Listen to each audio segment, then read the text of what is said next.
All right, starting the benchmark review, one important thing to be aware of is that every two problems on the benchmark review cover a similar concept. So that's why I'm just doing the odds. So after looking over number one here, you should be able to go to number two and be able to do it. Then same goes for number three. After watching number three, you should be able to do number four, so on and so forth. All right, so starting number one, what do? We have to isolate the term with the variable. So what am I going to do here? I'm going to subtract 51 because I'm going to the other side of the equation. All right, got that term 2x by itself now. All right, now I'm multiplying here, 2 and x, so I have to do the opposite, divide. And I get x is equal to negative 27. All right, that's all there is to that. On to number 3. All right, solve 8u plus 6 minus 3 equals 4. Okay, so first thing I'm going to do is, on the left side of the equation here, I have like terms. And I'm going to add them up, so I have 8u minus 3u, that's 5u. All right, just simplifying it. All right, now I have to get the term with the variable by itself, so I subtract 6. 5u equals 35. And divide by 5. And u equals 7. All right, on to the next problem.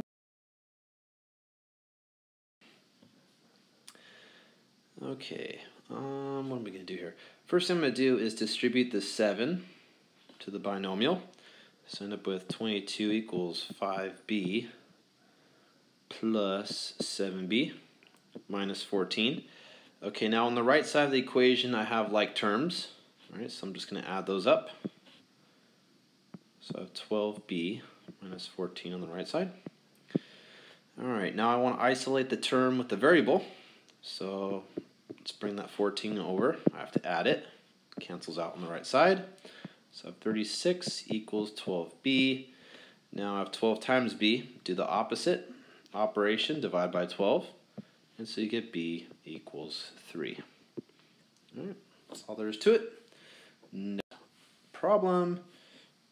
Okay, there are many different ways to approach this problem. There are actually 4 different ways you could do the first step. I like to keep the variable on the left side when I'm isolating it, if possible. So what I'm going to do is add 6 here. Or actually, I'm going to subtract 8x. Yeah, get the variable over on the left side. All right, negative 3x minus 6 equals 6. All right, get the variable by itself now. I'm going to add 6. Negative 3x equals 12. Divide by negative 3. And x is equal to negative 4. All right, done. Number 9. All right, there are many different ways to do the first step for this problem. First thing I'm going to do is add the like terms on the left side. So I end up with 11 minus 2r. And add like terms on the right side. So I end up with negative 2r plus 11. Okay, now I like to get my variable on the left side. So I'm going to add 2r here. So that cancels out, and that cancels out. So I get 11 equals 11. The variable disappeared. So how do I solve for the variable? Okay, you don't.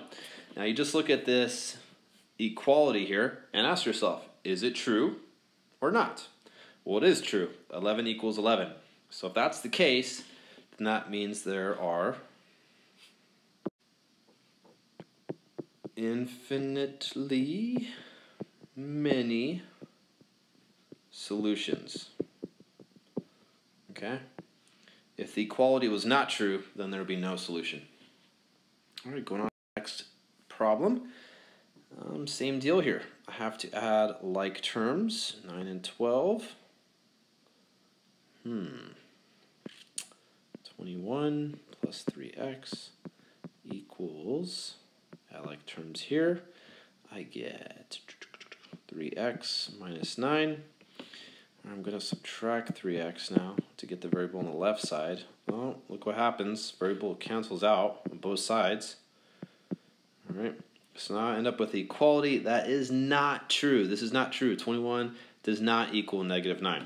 So then your answer is no solution. And here's the symbol for no solution.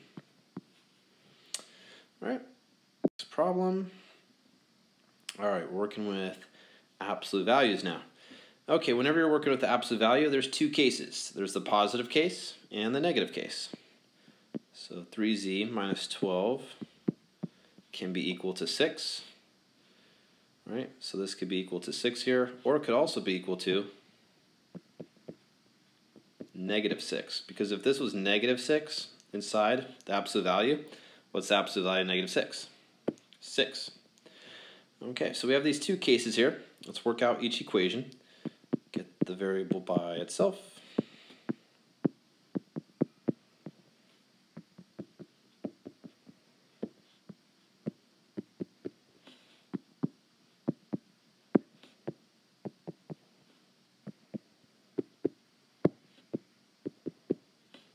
All right, and here are our two solutions.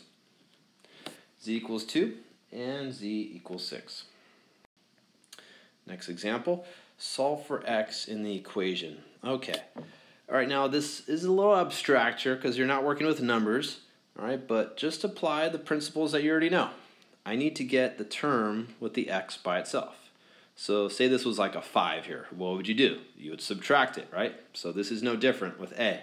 Just subtract a. Well, what do you do with b and a? In this case, you do nothing because they're not like terms. So you just write b minus a. Okay, now the next step, I have 3 times x here, so I have to do the opposite operation, divide by 3. So I end up with x is equal to b minus a over 3. Done. All right, 17, solve for p in the equation. Okay, what are you going to do here? Well, looking at this here, both of these terms have p. Okay, so what you could do is factor out the p. So you're just left with 1 plus rt. Okay, now if this doesn't make sense to you, then just think about it this way. If I go back by distributing, I should get the same thing. P times 1 is P. P times RT is PRT. Yeah, so you know you factored it right if you just check it that way. So now what's the next step? Well, I have this big chunk here that I want to get rid of because all I need to do is get the P by itself. So I divide by this big chunk. It looks complicated, but it's just like as if there was a 5 there. You divide by 5. So here I'm dividing by 1 plus RT. It looks complicated, but it's actually quite simple. So I have P is equal to A over 1 plus RT. I've isolated P. I've solved the problem. On to the next example. All right, working with inequalities now. Just imagine there was an equal sign here. Okay, so what would you do? Well, I need to get the variable by itself, that term. So I'm going to subtract 8. I get greater than or equal to 9. Then I divide by 3. Okay, it's greater than or equal to 3. All right, done. All right, now make sure you don't flip the sign when you subtract. You only flip the sign when you divide or multiply by a negative. Okay, be careful with that. Is w equals 7 a solution to this inequality? All right, so how do you figure out if it's a solution? Well, plug it in. 4 times 7 minus 17 is greater than or equal to 3. Does this work out to be true?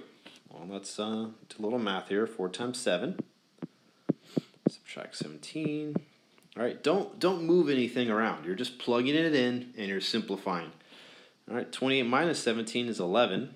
All right, so now you just ask yourself, is this true, what you're looking at here? Is 11 greater than or equal to 3? Yes, it is. So your answer is yes. W equals 7 is a solution. All right. Once again, just imagine there's an equal sign here. You have to get the variable by itself. So I like to get the variable on the left side. So I'm going to subtract by 3 in here. You don't have to do it this way. This is just my preference. All right, then I'm going to add 11. So I have negative n is greater than 16. All right, now what's the next step here? We have a negative here, and what number is next to the variable? There's always a 1 there, right? So in order to get rid of that negative 1, I have to divide by negative 1. All right, and what important thing do you have to do when you divide by a negative and you're working with inequalities? Flip the sign. All right, so there's my answer. N is less than negative 16. On to the next example. Solve and graph. Okay, well, if I subtract 10 right now, I get negative 8 is greater than y. All right, don't flip the sign. All right, we never multiplied or divided by a negative. But since I have the variable on the right side here, and I like to have the variable on the left side when reading the inequality, all you have to do is flip everything. So bring the variable to the left, bring the negative 8 to the right, and flip the sign. So now I have to graph y is less than negative 8. So here's my number line. There's 0. There's negative 8. It says less than. It doesn't say less than or equal to. So since there's no equal sign, it's just an open circle. And it's less than, so that means I'm going to the left, right, into the negative direction. All right. So that answers this problem. Okay, here we have a compound inequality. All right, two inequalities in one. All right, what do we do here? We have to isolate the variable. So in this particular situation, since there are two inequalities involved, when I'm adding the 3, I have to do it to both the left side and the right side. All right, it's not that complicated. Then I have 2y is less than or equal to 26. And then I'm going to divide by 2. All right, once again, do it to all parts. All right, so I have negative 1 is less than y is less than or equal to 13. All right, and that's all there is to this problem. On to the next. All right, solve and graph. Okay, I need to isolate the variable for these two inequalities. All right, divide by 2, u is greater than or equal to 3, and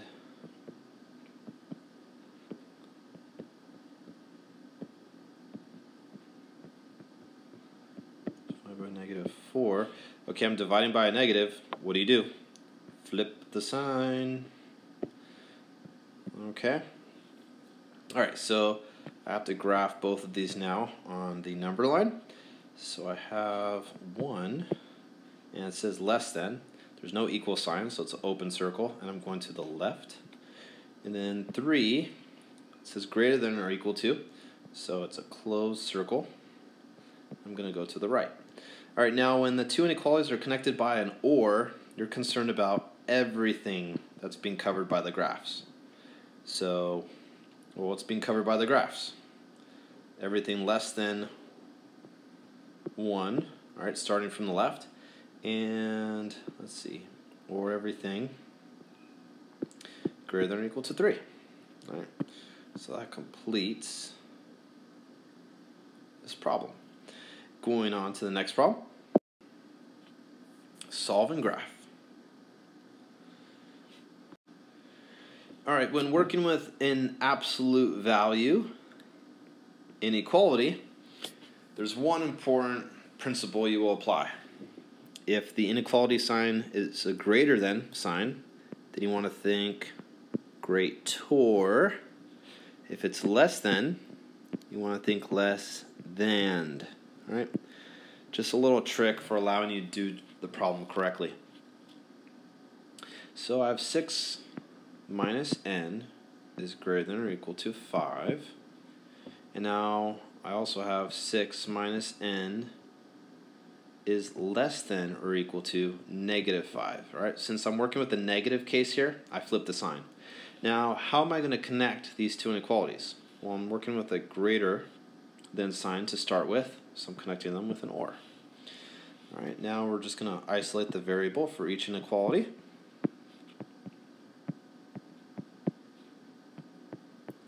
Divide by negative 1, n is greater than or equal to 1. And then here I subtract 6. Oh, hold on a second, going back here. Should have done something. I divided by negative 1. Gotta flip the sign. Okay. And I have negative 11 here. I'm going to divide by negative 1. Once again, flip the sign. Okay. They're connected by an or. Let's graph them. Alright, so at 1, it's less than or equal to. So I'm going to go to the left. And at 11, it's greater than or equal to. So I'm going to go to the right. Alright, and since I'm working with an or here, I'm concerned about everything that's covered by the graphs. And everything would be everything less than 1 and everything greater than 11. So I just use the inequalities I started with up here. Alright, and that solves this problem. Going on to the next problem. Alright, same deal here as before. Absolute value inequality. In this case, we draw on this little tool here. So you know how to connect the inequalities. Since I'm working with a less than to start with, the inequalities will be connected by an and. Right? And for the opposite case, flip the sign. Okay, now the setup is the most important part here. This is from the 3 chapters, this is probably the most difficult problem, just because if you don't set it up correctly, then, you know, everything's out the window at that point. So just make sure you set up correctly, and then it's pretty simple from this point on. So you have 5k is less than or equal to 10, and then plus 4 here. 5k is greater than or equal to negative 2. Divide by 5. Alright, so I have k is less than or equal to 2. Here, divide by 5. So I have k is greater than or equal to negative 2/5. And once again, they're connected by an and. Alright, going to the number line. Alright, negative 2/5. Alright, k is greater than or equal to. Alright, it's greater than or equal to, so solid, dot, and I'm going to the right. And then it says less than or equal to 2. So at 2, it's less than or equal to, solid, and I'm going to the left.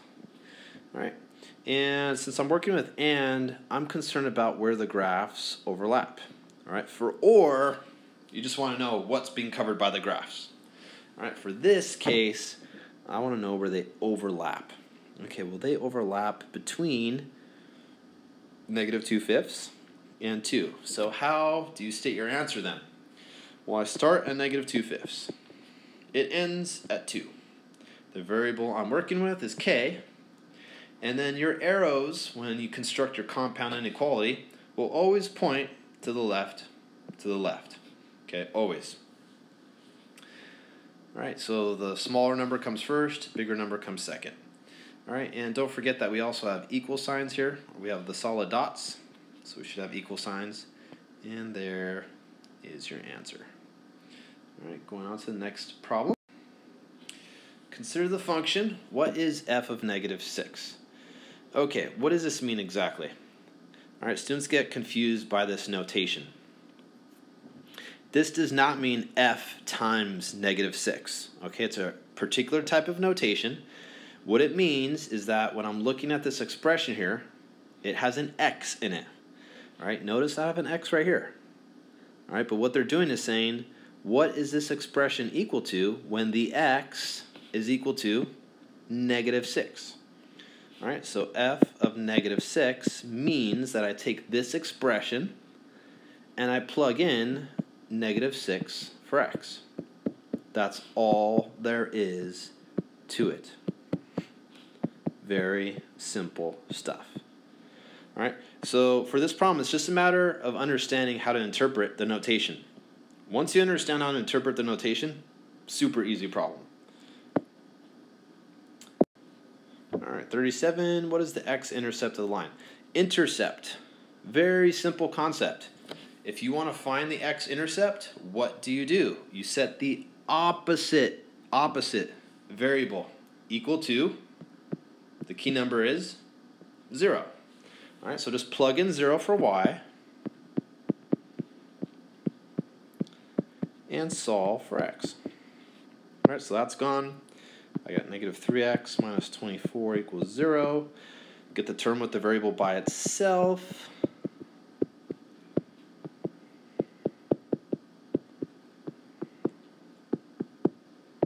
All right, x is equal to -8. All right, done. Simple as that. The answer could also be represented this way as a point. So for your point, x comes first, y comes second, just like the order of the alphabet. All right, so I would have -8 and 0. So the answer may be represented that way. So just watch out for that. It's a multiple choice test. All right, for 39, graph a line with the following intercepts. Okay, so x-intercept, that means on the x-axis, the line passes through the point with an x value of 2 and y value of 0. The y value is 0 here. So for the x-intercept, it's going to be 2, 0. For the y-intercept, what's the x value? The opposite variable is always 0. All right, so for the y-intercept, you're at 0, 5. All right, so there we go. We have those 2 points. All you need is how many points to graph a line? 2. That's it. So there's my line. Next problem. Find the slope of the line containing the points. Okay, this is where you have to know the slope formula. y1 minus y2 over x1 minus x2. Okay, you could also write out the formula like this. y2 minus y1 over x2 minus x1. All right, here is where I see students make mistakes. They do these two things. They'll write this, but then they'll write this when they're plugging in the numbers. Okay? Notice that you're not being consistent with the number that you're starting with. It's either start with the 1s and end with the 2s, or start with the 2s and end with the 1s. All right? In this case, it's completely off here. Don't do that. Or students just flip around and they do it like this. So some students get confused. They forget which way it's supposed to go. How do you know which way it's supposed to go? Slope is what? Slope is rise over run. Rise means you're going vertically. That's y. Run means you're going horizontally. That's x. Right? So that's another way to help you remember the formula. All right, so going back to this, I have x1, y1, x2, y2. Just plug them in and be careful. All right, so I have 4 minus 8. And then I have -2 minus -2. All right, so I have 4 minus 8, which is -4. Then I have -2 minus -2. This turns into a plus. So I'm going to put the -4 over 0. And whenever you have 0 under, if 0 is under, then it's undefined. All right, done with that problem. On to the next. Find the slope of the line containing the points. All right, once again,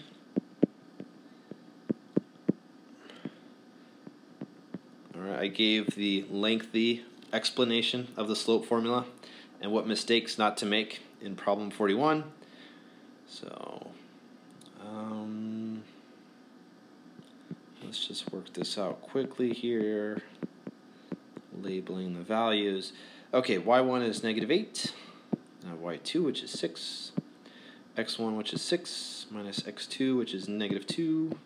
So I have -8 minus 6, which is -14. And I have 6 minus -2. Negative times a negative is positive. Then I have -7 over 4. All right, so m is equal to -7 over 4. Going on to the next problem. Find the slope of the line containing the points. All right, lots of slope problems here. So I have m is equal to y1 minus y2 over x1 minus x2. All right, I have x1, y1, x2, y2. All right, y1 is -8. y2 is -8. Then I have x1, which is 2, and x2, which is 3. So I have -8. Negative times a negative is a positive. Then I have -1, so I have 0 over -1. If 0 is on top, then your answer is 0. The slope is 0. All right, going on to the next problem. Graph the line of the equation. Okay, so is this equation in slope-intercept form? Yes, it is. Okay, so we could quickly identify the slope as well as the y-intercept. All right, and graphing is very simple. I take the y-intercept, all right, apply that. That gives me my starting point. So here's my origin. I'm going to go down 5. All right, so this is my starting point for my graph. From there, I apply the slope. Slope is 1 over 5. Remember, rise over run for the slope. It's different than plotting a point. For plotting a point, you go left and right first, then you go up and down. For rise, though, it's the opposite way. You first go up and down, then you go left and right. Be careful not to mix those two up. So I go up 1, and I go right 5. All right, if I want to be more precise with my graph, I could also go down 1, just do the opposite, and go left 5. All right, and there we are. Done. And for the last problem, graph the equation. First thing you have to ask yourself, is it in slope-intercept form? No, it is not. You have to get y by itself. So let me just rewrite the problem here. All right, so first thing you're going to do is subtract 2x. 7y is equal to -2x plus 21 over 7. All right. Now what do you do with the 7? You divide it into both parts. Be careful with that. So I have -2/7 x plus 3. All right, so my slope is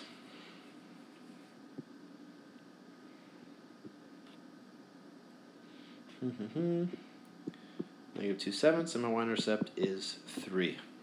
All right, so applying the y-intercept, I go up 3. All right, and using the slope now, I go down 2. All right, now be very careful with this. I want to point this out. See how I have the negative here? Only apply the negative to the top number. That'll prevent many mistakes from being made. So just stick it to the top number. Do not apply it to both, because -2 over -7 is +2 over 7. That's different than what we have here, right? So watch out for that. Don't do that. And I'm going to go to the right 7. 1, 2, 3, 4, 5, 6, 7. All right. And then I'm going to go backwards. I'm going to go up 2. I'm going to go back 7. All right, so my line is going to pass through these points. All right, and there's your graph. That's all there is to it. If you need any help, please ask for it. All right, this benchmark is a big portion of your grade, so don't wait till the last minute to ask for help. If you have any lingering questions, make sure to ask right now.